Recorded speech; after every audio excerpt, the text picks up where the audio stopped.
This episode of the Pakcast is made possible by Animalpak, a convenient all-in-one performance pack formulated for all levels of strength training, available everywhere and at animalpak.com. For more info about Animalpak or any of our products, email us at info@animalpak.com.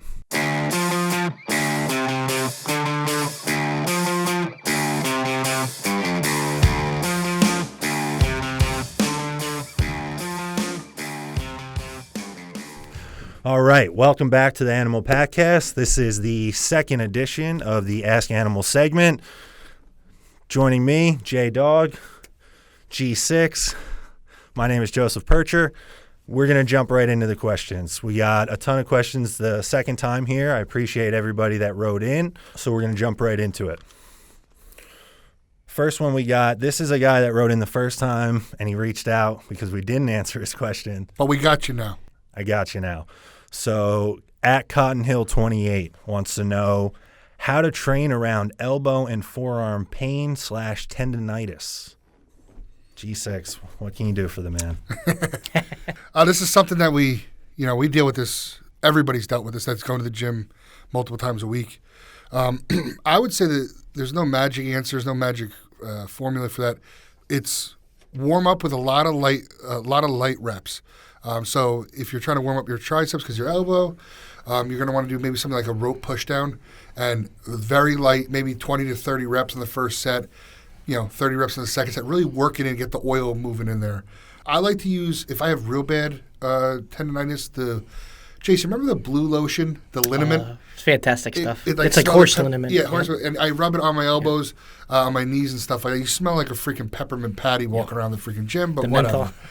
I also say choose movements if you're working around it that are not going to be totally killer. Skull crushers will murder your elbows. Don't do that for that time. Maybe you can do, close grip bench might be a little bit less on your elbows than because the skull crusher is going to rotate right at the elbow. Maybe just stick with push downs or something like that, or like a dip machine. But you can work around it. The last thing I would say is use a good elbow sleeve. Good either for the compression as well as the warmth of it really can help with that. But it's something that everybody's going to deal with from time to time. If you're training hard, you're just wearing the body down. The last thing I think of off the top of my head also, and Animal Flex is a great product. It really is one of those products where you can feel the difference after a few doses, where your joints actually feel lubricated. I've went from, and this is not a bullshit sales pitch or anything like that, I've seen pain, minor pains and aches in elbows and knees go away after a week of taking it. One packet a day or one scoop a day because we offer the powdered form, but it's not. That's an essential product. I recommend that for anybody as part of our foundational stack to take that, and it really does help with the joints. Especially for you guys that compete in bodybuilding, and you'll notice as you get closer to the show, your joints, as you dry out and body fat is low, your leverages change, you're not holding as much fluid, you'll notice that your joints are going to feel creaky and dry, and the Animal Flex product absolutely helps with that. Again, this is not a bullshit sales pitch. These are people that compete, and we live this every day, and those are ones that we legitimately use. So. If I didn't work for the company, Animal Flex would still be the product I would take for joints. I took it before, too. There's some products that I took for the first time when I started working here, and this is not one of them. Yeah. To CottonHill28, there's a couple things that I would suggest to you. First being, you need to identify the source of the pain and what is causing it. So often I will hear guys say, my shoulders hurt when I press, or my wrists hurt when I press. Well, what is the issue that is causing this pain then? Is it something else, and the pain you're compensating for it elsewhere? So I would see why it is. I actually went through this recently. I've been having some pain right on my tricep tendon, and it was because of a lack of mobility with my scapula on that side. So you need to take the necessary steps then to do mobility stuff. I have an extensive foam roll program that I've been doing now. John Jewett sent it to me, and it's made a huge difference on my pressing. Next, I would say, Gary was saying work around it, five movements that work. I totally agree with that. Pain is really your guide. So if you're doing something, we all want to be hardcore. We all want to smash the big compound movements, progressive overload, etc. I get it. I am of the same mindset. But if you're hammering away at something on the same movements over and over and they continue to cause you pain, you're doing something wrong, or you are not in a good, your body is not set up for that movement. So you need to find movements that don't hurt and work around. That's how you work around it. Don't work through it, work around it. Find other movements to stimulate those muscles. It's one thing to work through an ache. It's another thing to work through a pain like that, where it's, something that's a little bit more acute, and it's brought on probably from training it too frequently, and that's how it came about. So training more, it's not going to magically go away. Yeah. Let's move on. At ryanfisique asked a good question. Light weights and high reps to lose weight, and heavy weights and low reps to build muscle. Fact or fiction? I'm going to strongly say fiction. I like it. And, that's the age-old question. You're going to get that answer in any avenue or platform, or it's a myth that's stuck with, noobs and anybody. They think that if you do a lot of lightweight, that it's like going to burn out the muscle and it'll get really ripped and stuff. Really, the only reason that you'll get a little bit more leaner is you're probably going to burn more calories overall because you're doing more movement, more repetitions. But it's not going to make your biceps any more leaner because you're doing more light curls compared to heavy curls. I personally believe in high rep, high weight for muscular, for hypertrophy. You lose weight with diet and cardio.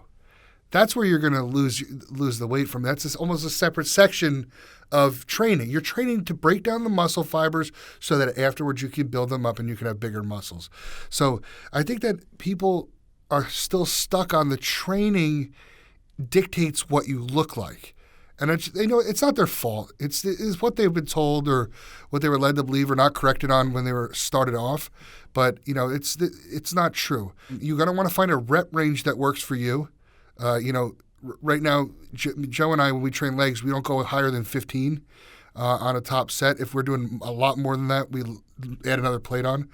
But everybody's different. Some guys work better in the 6 to 8 range. So it's trial and error, but it's also you're going to want to push yourself maximally, through that. Not say, well, I did 15, so I'm done for that, and then and then you're just carry on. Would you say during different times of the year you're using different weights and different rep schemes? Yeah, that's a great question because so often people will say I'm in the winter, I'm bulking, I'm doing all low rep ranges and heavyweight to build the muscle, and then March hits, and everyone thinks they're getting ready for the beach, and it's like, oh, I'm just trying to tone up. I'm doing lightweight and high reps. I think there's different exercises that you could do different rep schemes with, meaning I don't like high rep deadlifts or high rep rack pulls. Once you get to the point of mechanical failure in a rack pull with 6 plates aside, and you go off a little bit because you're trying to hit the 11th rep, snap, and then everything, and then so it's just. But the thing is that maybe a preacher curl, something very concentrated like that, that's one that you might go a little bit lighter and really squeeze to 20. It's just there's no rule that all the exercises across your workout have to be exactly the same. You could go low rep on one, high rep another. Makes sense with certain things. To that point, a big part of it is going to be how well are you able to stabilize yourself as you get into these high rep ranges. Right. So like you said, a deadlift, your form is going to start to break down, and then you're still continuing at it. You're going to end up in a bad spot. You're probably going to end up hurt. That's why when you see these high rep squats, 30 reps with 315, 405, if you could stay in perfect form on each of those, okay, more power to you. But the most thing is that people still can brutally pick that up, but they're breaking down, and that's when ACLs are tearing, hamstrings tearing, whatever it is. It's because their quads and their glutes are tired at that point, and everything's just freaking out, trying to get the weight up, and that is unforgiving weight. That's not 135 and you're off. That will bury you. I want to make a point about this too because, like we said, so often people think, if they're dieting, the reps need to come up, whatever the case is. Someone told this to me a long time ago, and I'm so grateful that somebody told me early on in my journey and dispelled this myth for me quickly. This guy told me what builds the muscle is going to be what keeps the muscle. So when you're dieting and the food isn't there to be the reason that you're growing, the training needs to be the reason that the muscle stays around. So because you get into a deficit and, for some of you, you're doing a lot of cardio, whatever the case is, that muscle, your body wants to get more efficient at the cardio. So it wants to lose it. It wants it to come off. So you have to apply force and tension that was there when you were building the muscle. That's fun, and that's interesting you said that, because all my preps before was always a giant set, volume-based, superset, drop set type workout, and it worked out. But fullness was always a problem for me on stage. I've never been the size or the productive off season that I had this time, since doing more, beat the logbook type thing. So I'm interested to see when I keep that formula going for contest prep, with the dieting, of course.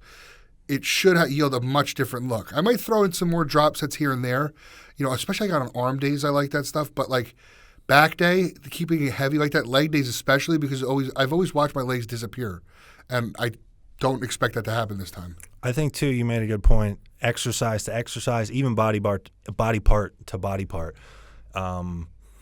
I think for legs, you were saying we don't go above 15. One thing that we do differently on leg day, Gary and I train legs together, but I do high rep, heavy leg press. Heavy relatively, not, Andrei Milanichev strength, but heavy for me. My top set, I'll do, however many plates for 35.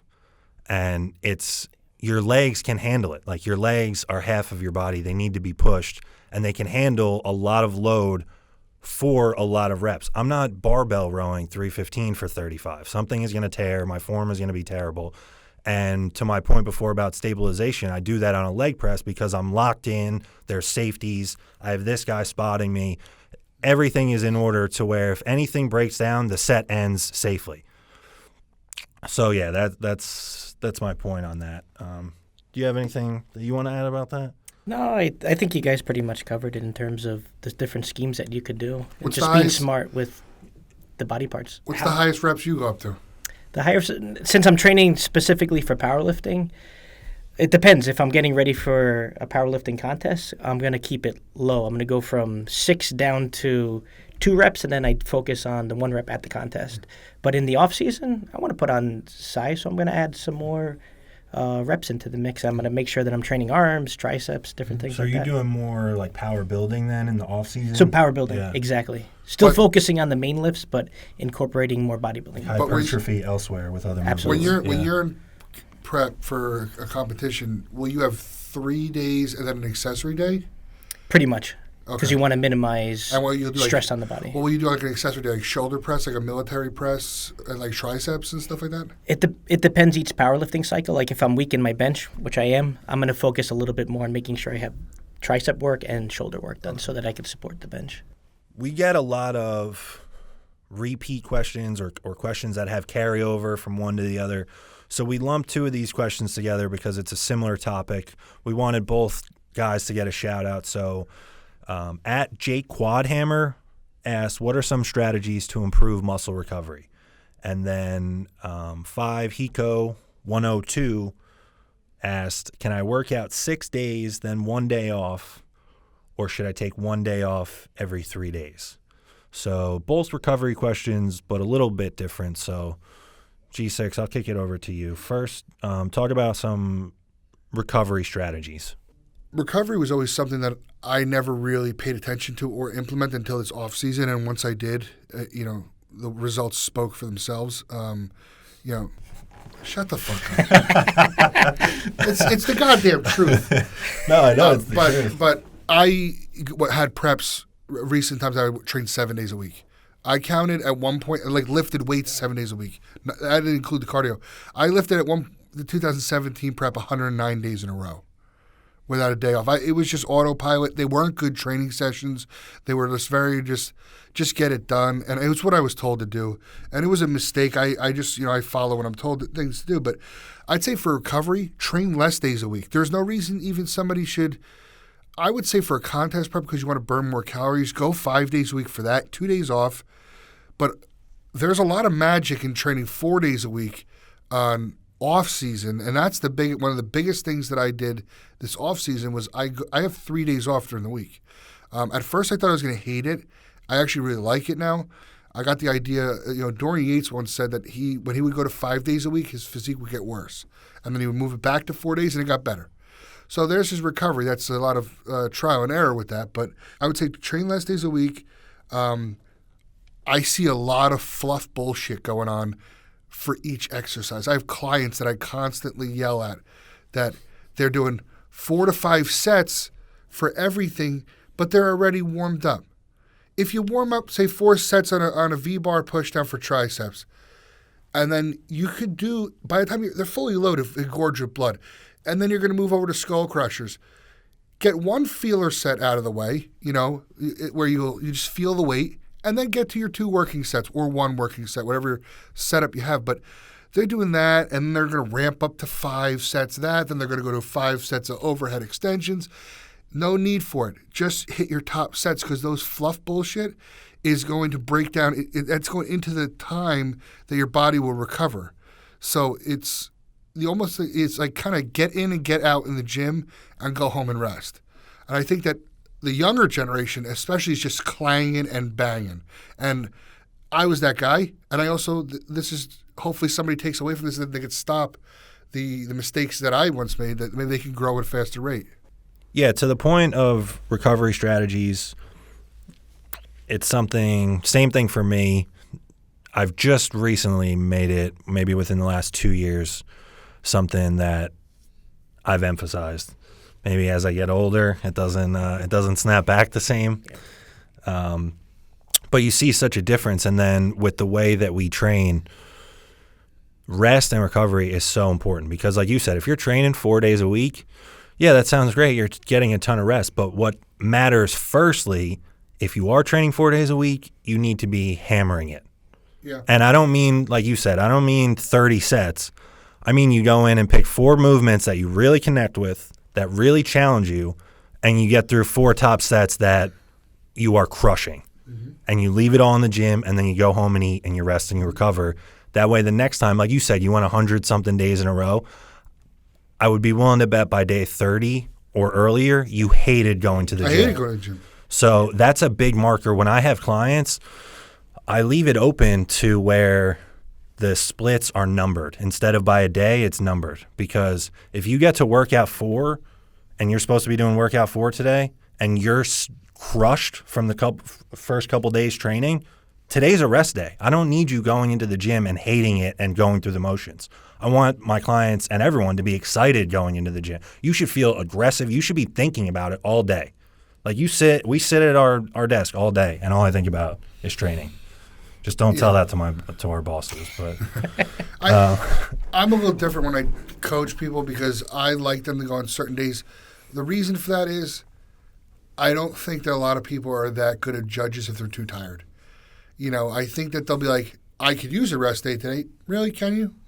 Unless it's that obvious. Yeah. So I like to go the opposite way. Unless they tell me, like, dude, I'm messed up. Then we can do something about that. And then to this, so it was kind of a dual question about, the other guy was asking about doing 6 days straight and then one off. Like you said, I would say at minimum, I would see no reason to be less than 2 rest days. If you're training with any appreciable intensity and under any type of load and tension, I'm sorry, you're not training hard if you can go 6 consecutive days for months on end with 1 rest day a week. I think that's ridiculous. I want to pose this over to Jay, though, because obviously we're giving a bodybuilding perspective. I think you guys take even a worse pounding as far as the joints and your ligaments and everything because obviously – with powerlifting, it's such a high percentage of what your total capability is. So, talk about that. With powerlifting, you're basically only good as you can recover. So the whole game of powerlifting is I got to recover. I got to fit my percentages in. So as the weights get heavier, what I learned over the years is that recovery is so key. So I got to watch my sleep. My sleep is hard because if I take too many stims, that affects it. So I got to watch my stim intake. I have to look at my diet. I can't, back in the day when I was a little bit younger, I could eat what I wanted to. for the most part with powerlifting, you can get away with it. But if your goal is to recover, you really got to make sure that you're getting clean food. Your hydration is key. So you got to look at things like that. You got to look at foam rolling. Your muscles have to be ready. So the weights get heavy. It's all about planning around the workouts. And one thing you guys mentioned too was the rest days. If you're really feeling it with powerlifting, because you have to hit that number. If I can't hit that number, I might move it back a day so that I come in fresh for the next day and that I do hit that number. Yeah. Like I'm thinking about it today. I have to go hit deadlifts over 600, and it's like, shit, I feel it, so I'm like trying to manage, do I do it today or tomorrow? So it's really, recovery is key, and I have to really factor those numbers in as the weights get real heavy. The one thing, just to close up really quick, that you said that I missed out on, sleep quality. Yeah. I mean, last night I had a sleep study. I saw that. Everybody on the internet saw that I had a bunch of wires and electrodes connected to everything. Yeah. Electrodes. It sounds cool. Fancy. But I had a sleep study. I'm pretty sure I have sleep apnea. They go by like the neck size, the thing that it would have it. Anybody over an 18.5-inch neck probably has. I'm well over that. Yeah, we know. We know. Yeah. But it's hard as fuck to sleep with all that shit on you. But one of the main reasons I went is that when I get the mask, the CPAP machine mask, everyone says your sleep is so improved. You wake up, you're fresh. I'm like, I'm tired all day, even after 8 hours of sleep. Solid sleep, just wake up to go to the bathroom. I'm still tired. I'm like, that's a problem. My question is, how much more growth or how much leaner can I get if I'm sleeping this way? I said, I cannot leave anything off the table. Yeah. 350 lean. 350 lean. This is the missing is link it. right here. We're on Just our gotta way, sleep. baby. All right, let's move it on. Quick hitter. Kialaduren asks, well, this is not even really a question, but he or she wants to see a podcast with Stefi Cohen. I think that's a great idea. What do you guys think? I think it's fantastic. Pretty good idea, right? Yep. I cannot confirm or deny that something may be in the works, so keep your eyes peeled. Next question. Athlete-submitted question. John Jewett asks, who do you guys have for your top 5 at the Arnold? G6, break it down. All right. Well, actually, Joe, so read off the I'll total read off the lineup. lineup so everyone knows who's in it, because this lineup is out of control. Morgan Oste, I believe he won the amateur Arnold last year, so he gets an automatic bid. Lionel Bayecki, William Bonac, former champion, former Arnold Classic champion. Max Charles, Nathan Diasha, the return of Big Ramy. Dexter Jackson, Johnny Jackson, Steve Kuklo, Big Josh Lenardowitz, Victor Martinez, Cedric McMillan, Patrick Moore, Sergio Oliva Jr., and Akeem Williams. What do you got? Normally I would not go with this number one pick. You want me to go with 1 through 5 or 5 through 1? Whatever. Normally I wouldn't go for his number one pick because I think he's very good, but I don't see him ever really as a winner. I'm going William Bonac, number 1. He's coming off of second place at the Olympia. He's consistent. I think he's not head and shoulders above a lot of these guys. I'm predicting some guys are going to be off. Right. He would lose at 100% to a lot of these guys that are at 100%, but I'm betting that these guys are not going to be 100%. He's always 95+%, Right. though. He never misses. I think that he edges out Cedric. A good Cedric, not the best Cedric.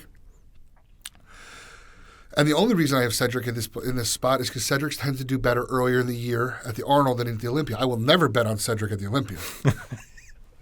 He doesn't impress me that way. Everyone's like, oh, he's a beautiful physique, and I agree with that. I just don't I'm not a fan. Third, Ramy.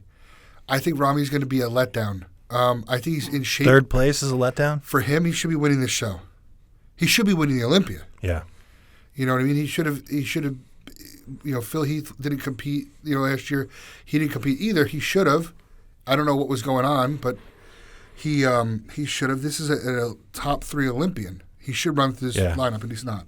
I think that he's going to be a little off. I think it's going to be a decent Ramy, but nothing crazy. I think we're going to overhype him. Number 4 is going to be the talk of the show, and everybody's already talking about him, but Patrick Moore. Patrick surprised everybody at the Olympia this past year. He's a recent pro, recently turned pro, and he was probably one of the most conditioned guys, if not the most conditioned guy in the open Olympia lineup. For my money, we were there at the show. Yeah. That was the guy. Not saying that was the winner, but as far it looked as nice as hell. I couldn't keep my eyes off of him. He was a little bit smaller, but this time he looks like he's bigger. So obviously he had a couple extra months to really put on some size, and I'm sure his camp, that's what they did. And he has a small waist. He has enormous arms, and it's not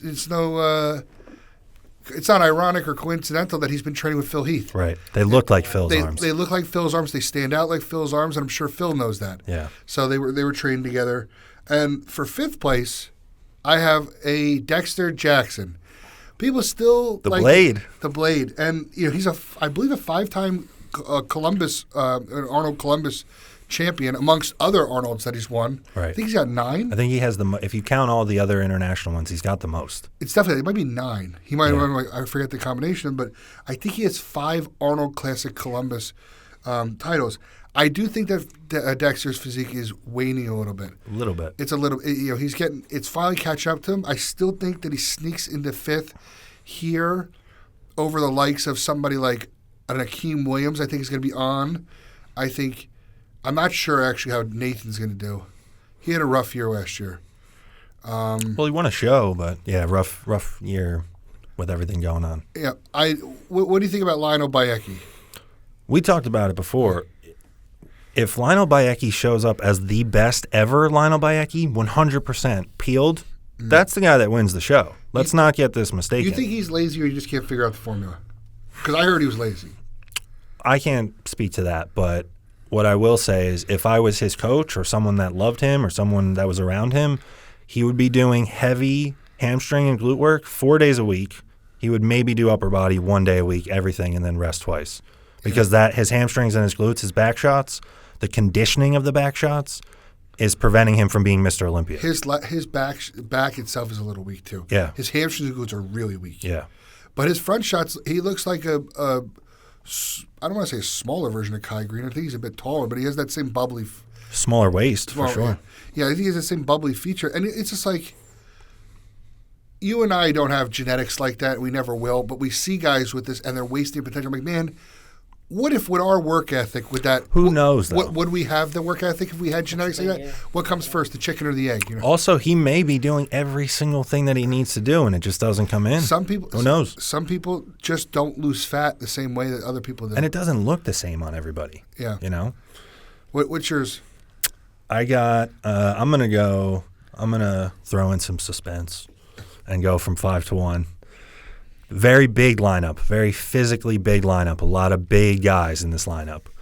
So I got Steve Kuclo, 5th, the big Texan. He's coming off 6th place at the Olympia. The King Snake. The King Snake, yes. Big guy, always in shape. I think he gets overlooked a little bit sometimes too. When you look at him, he does. I don't really know what else you would want. I've seen 2 sides of Steve. I've seen him get the nod on what they would call a political thing where maybe like I remember he beat like Essa Obiad at some Texas show and everybody's like and they gave him the nod on that, but then there's shows like the Olympia that he's been overlooked in terms of placings. Yeah, so I got Steve 5th. We kind of agree on Rami. You were a little harsh. No, I'm just making a prediction. That's like saying that I don't think he's coming in nails. Honestly, until he proves it. I get the size is tremendous. The shape, even for his size, is beautiful. Yeah. But until he nails it, to this day, I think his debut, at New York when he won, I think that's his best showing. Bring that, and then we'll see where you stand with everybody. Yeah. But especially the long layoff, who knows if you snap back into conditioning that he's even established previously. Who knows if he even gets there? So I have a hard time putting him, way up top. I have him 4th. We'll see. I want to see it before I believe it from him. 3rd, again, I like the big guys in this lineup. I like Josh Lenardowitz at 3rd. I think he's getting overlooked. He's gone through some tough personal stuff that he's talked about and shared. This is a guy that is very dangerous. He steps on stage probably in the 280s, ripped, and there's nothing that he's missing. He's big and round everywhere. So I got Josh third. I met Josh a couple times, and he's been aces every time I met him. He's the nicest guy in the world. So Does he call you mate? yeah. Hey, mate. Yeah. I got Bonac second. He's a not defending, but he has won the Arnold in the past, second at the Olympia. Like I talked about before, he really never misses. So he's a strong bet for second. And then I have Cedric winning. Just when you think about everything, what show it is and the format of the show, it's the only show on the planet that the posing round is counted as part of the score, and he poses flawlessly. And it's Arnold's show, and who looks closest to Arnold? Cedric does. Arnold loves Cedric. Yeah. So I think if he's close, it'll go to him. So that's who I got. I think Patrick Moore is a total dark horse. If Monday after the Arnold they announced, and I didn't see it, and they announced that he finished second to Cedric, I wouldn't be surprised at all.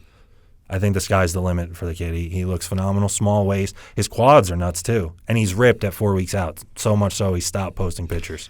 Yeah, I think that if you're Patrick Moore, you take that invite, of course, the Arnold Classic, but then if it doesn't go your way, he can knock out another show to get the Olympics. Easily, yeah. He'll find something that, pick everybody apart on that. Yeah. I give Rami a hard time just for the same reason Cedric. Yeah. It's just bring it. I wish I could do a documentary or at least be a fly on the wall, like attached to one of these guys and see what they're doing, but also what they're not doing. I want to see if these guys are eating fucking cheesecake or something, like when no one's looking. Because there's got to be a reason. You hear stories. Because I'm saying there's got to be a reason when people come out off. I get it. Yeah. Sometimes there might be diuretic manipulations or whatever that might go rough. Yeah. I don't think some of these guys are still fat. Yeah, for sure. By stage credentials. And I'm like, and they have the best coaches in the world. I'm like, why do you not? You won't see that usually in the amateur level. Sometimes at the amateur level, you have the most brutally ripped guys. You're like, if any of these pros looked like that, they would win the Olympia. It's because you get some of these big guys that care too much about their weight and telling people that they're 260 and I can't be flat. I need to be full. Yes. I think sometimes in an effort to please everybody and look great on Instagram and be a freak, they lose the essence of what getting on stage is about, and that's to be as fucking ripped as possible. Be the most ripped guy there, and you'll be in contention. But let's wrap that up and let's move on. @savagebyiron wants to know anything special for the fans to do at the Arnold this year in the cage. Yes, we do bench your body weight every day, so Friday, Saturday, Sunday, 9 to 10 in the morning, and then if you miss that, you can hit it later on. We do it from 4 to 5 as well. So we got a scale in the cage. You step in, we load it up for you, and you let it rip. Also, something special new this year I want to give a call out to. We're calling it the Iron Throwdown. That's the team event. Team Savage, captained by Rob Hall. Team Cohen, captained by the one and only Stefi Cohen. You're not going to want to miss that. So if you're heading out to the Arnold, be at the cage on Saturday. Moving on. benwalkerfitness wants to know, is Dan Green going to be lifting in the cage? If so, will he aim to break the deadlift record? Good question. That's not the lift or the attempt that Dan's going to be going for. He is going to be lifting, but he's actually coming to break a long-standing record. I'm not at a liberty to say right now, so you got to be there. But he's coming to break a record for sure.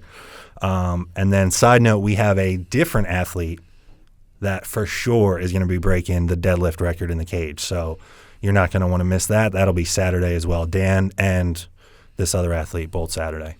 Just be there the whole time and just stay there. @worldbreakersavage, Big Rob Hall wants to know, what is the craziest thing you've seen in the cage? So Rob is asking this, obviously. How many cages have you been to? 3. 3? I'm going on 16. So I've seen Most of our viewers are 16 years old.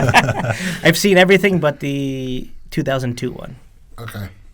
That was the first one? The first one, it was 2002, and then I was there in 2003. And you haven't missed one since? And I haven't missed one since. Wow. So why don't you kick it off then, Dan? Yeah, in the history, we've had some crazy events over the years, But it's funny that Rob is asking this question because Yeah. in my 17 years or 16 years, I can't remember the exact time frame, but holy shit. Steve Johnson versus Rob Hall in the deadlift. I believe this was 2 years ago, 2018. This thing lasted for almost 2 hours. These guys were going back and forth with 600 pounds. 600 pounds, I get it for two reps. These guys back and forth. Rob finished with 65 reps, and Steve finished with 63. Yeah.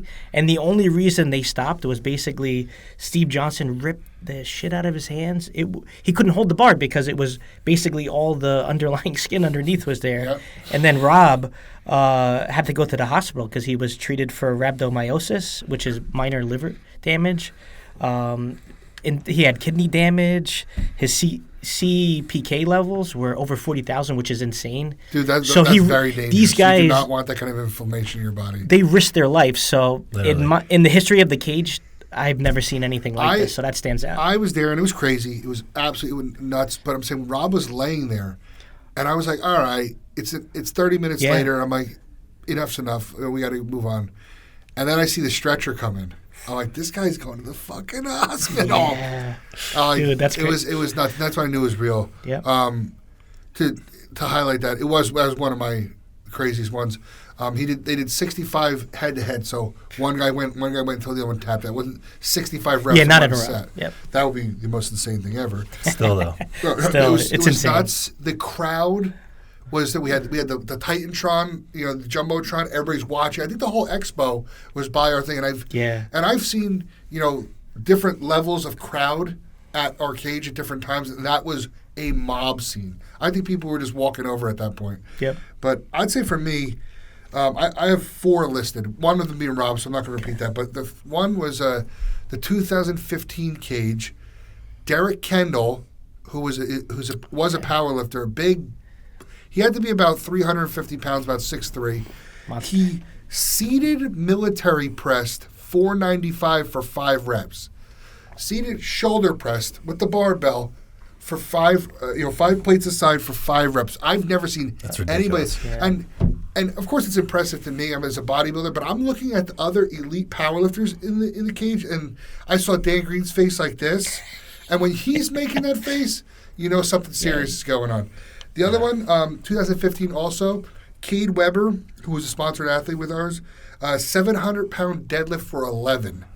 I didn't even know what 700 pounds on a deadlift was that time. But he repped it, and each rep was heavy, but he kept going. Reset, boom, down, reset, boom. It wasn't no bouncing. He didn't make it look light. He made every rep look like it was 700 pounds, but he did it for 11. So that was rough. And the last one was the 2017 cage, which was the first cage that I emceed. Phil Brewer is the world record holder at 165 pounds. He's short, he's small, and he bench pressed 500 pounds at 165 pounds. You would have never thought that this guy was a lifter. He came in, and then he said his name, and then I realized that he was on our agenda to lift. And before he did like 405 for like 6, and then 500 for 1, and he got it. And it was one of the craziest, besides Richard Hawthorne doing God knows what at 130 pounds, but it was nuts. Yep. I got a couple.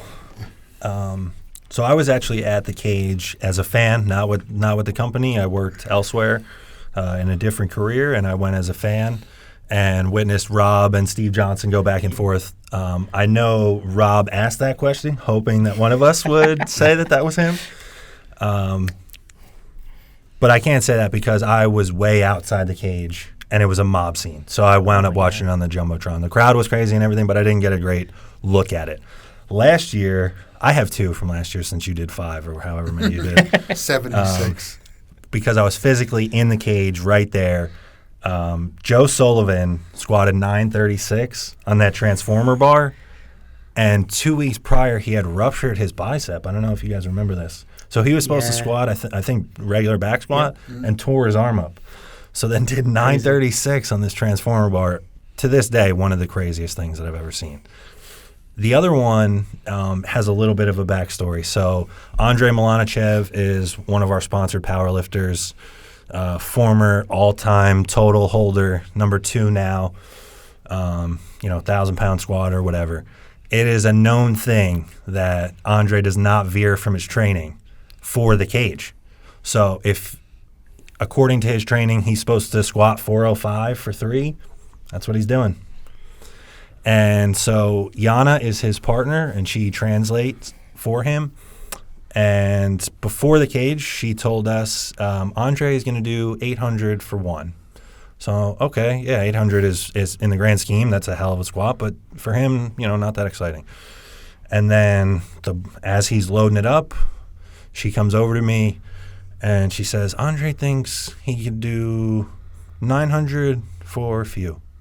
So I'm like, okay, all right, that'll be cool. They load up 900 and he buries it for 5. And it was one of the coolest things that I think I've ever seen. Just on a whim, he just decided, you know what, I can bury 905 or 900 for 5. No big deal. Won't affect my recovery that much. Your excuse. Gotta step it up. And to put on for the fans and stuff like that, just on a whim, pretty cool. But let's move on. We could go all day with that. Yeah, I could go all day on that, and I've only been to 3. Jay's been to 20. I was going to say in the comments, if people want to list what was the most craziest memorable thing you've seen? Yeah, leave a comment below, and especially for Jay, because you've seen you've seen it all. So you'd share something with the fans there. That'd be pretty cool. I've lifted once in the cage. Yeah, that's great. Anyway, @ToBeStrong1 wants to know, is testosterone worth it, even if I'm not competing?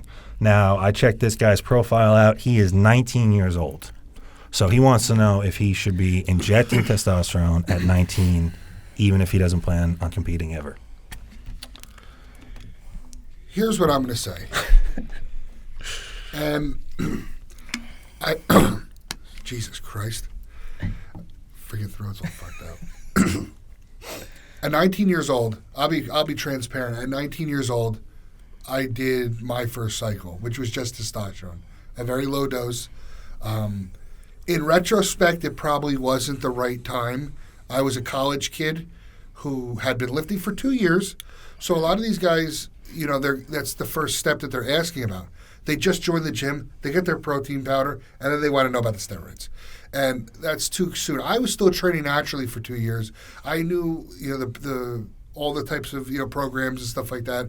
I researched testosterone only for close to a year, but I was still very lost with it, and it was still like I was the only person I knew around that was doing it. And it wasn't like some miracle thing either. I think I gained 9 pounds in 10 weeks, which we know now that could have been so much more. Yeah.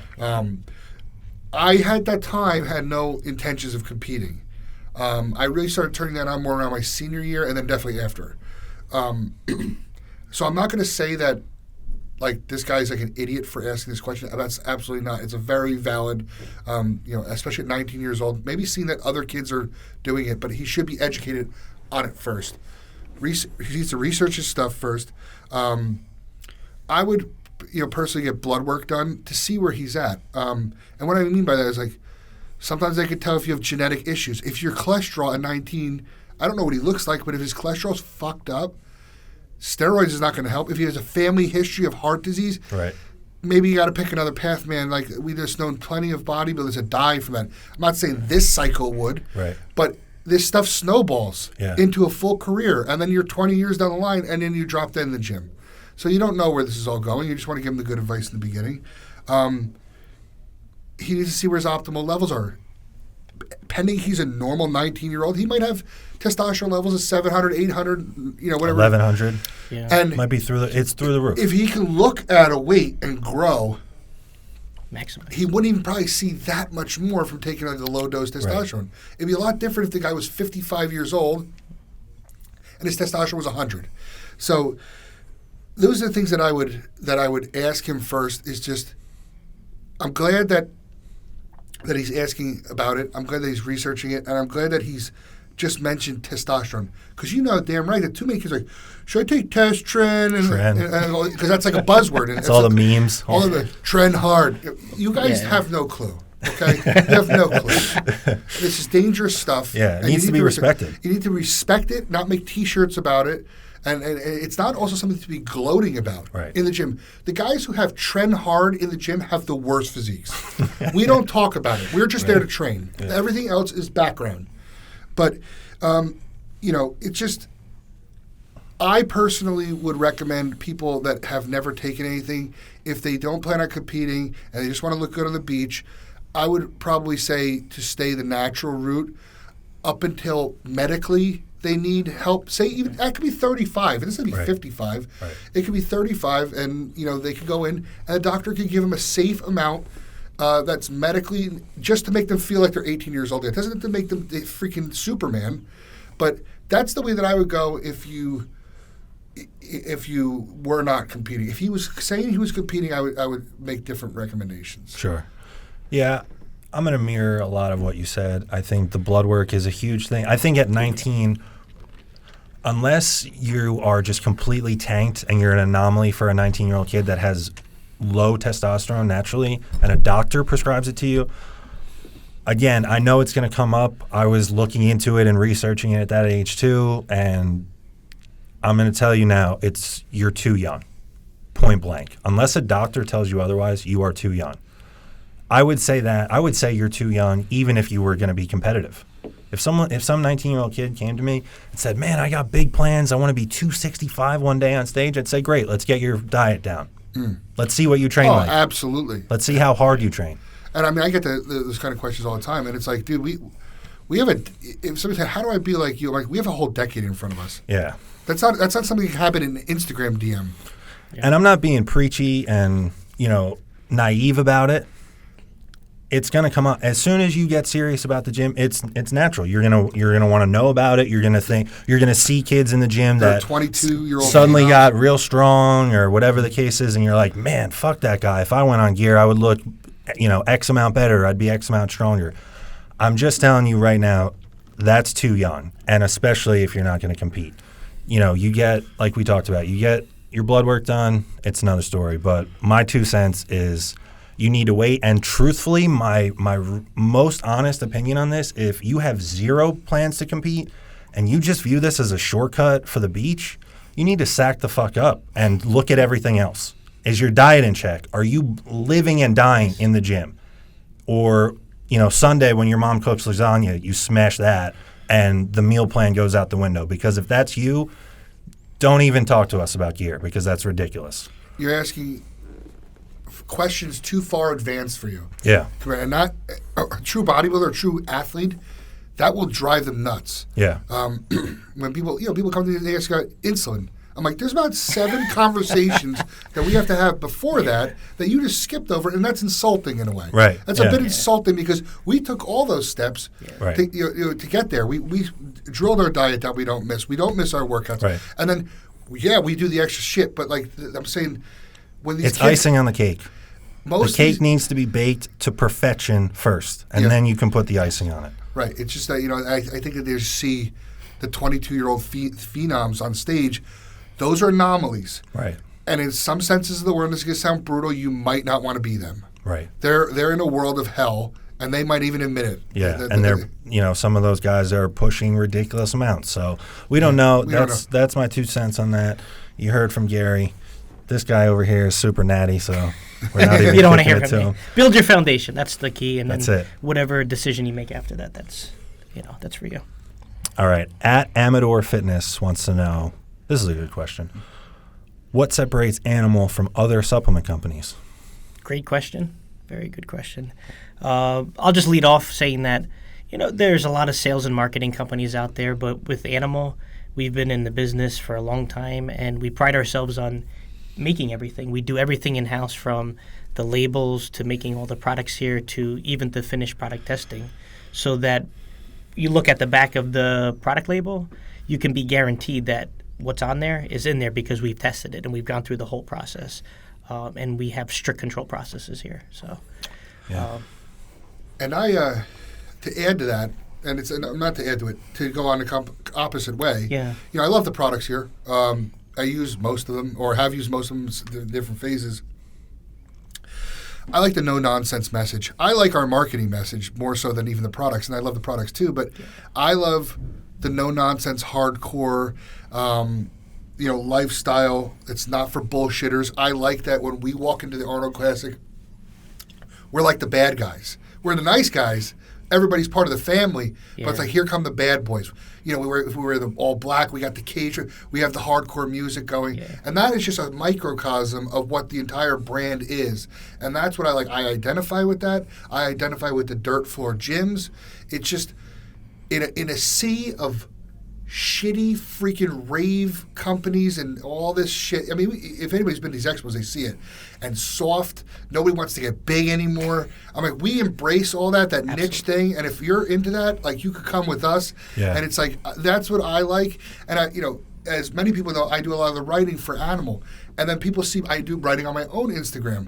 And they say, it sounds like it's like interchangeable. I go, that's because I don't bullshit. It's real. I said, what I write can go on my personal or it can go on Animals. It's you. It's just me. It's philosophy. It's just the same thing. I'm not being an actor for Animal as a part of to be a writer. Yeah. And that's what I like about the whole thing. I don't see any other company.